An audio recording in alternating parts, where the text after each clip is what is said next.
Le projet Trees for Future a démarré en 2018 face à toutes les questions qu'on recevait sur que planter en forêt. Donc on a décidé de mettre la main à la pâte et de vraiment mettre en œuvre un projet de plantation et d'expérimentation sur des nouvelles espèces. Aujourd'hui, nous avons 52 sites qui sont répartis dans toute la Belgique, en Flandre et en Wallonie, et nous avons planté plus de 80 000 arbres.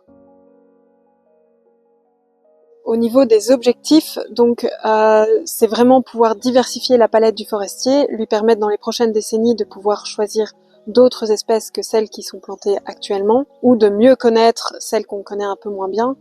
Il y a aussi l'objectif dans le cadre des changements climatiques d'avoir des espèces qui sont adaptées à la fois au climat actuel, mais aussi au climat qui est attendu dans les 50-70 prochaines années. Il y a 3 critères qui nous ont permis de sélectionner les 30 essences qui font partie du projet. Il y a un critère au niveau de la valorisation du bois, donc vraiment continuer à pouvoir avoir des forêts qui fournissent du bois.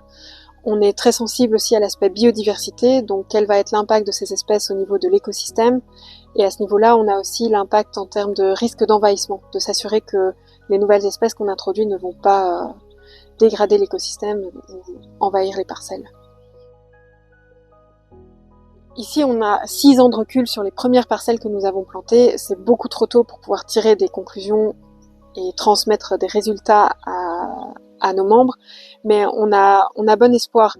Les premiers résultats sont encourageants. On a des taux de reprise qui, pour la majorité des espèces, sont bons, plus de 80%. Et sur les 30 espèces que nous avons plantées, il y en a 6 actuellement qui ont un peu plus de sensibilité au gel tardif, Ouais, c'est principalement les gelées tardives qui posent problème, mais voilà, c'est à affiner avec le temps pour mieux cerner les capacités de chaque espèce.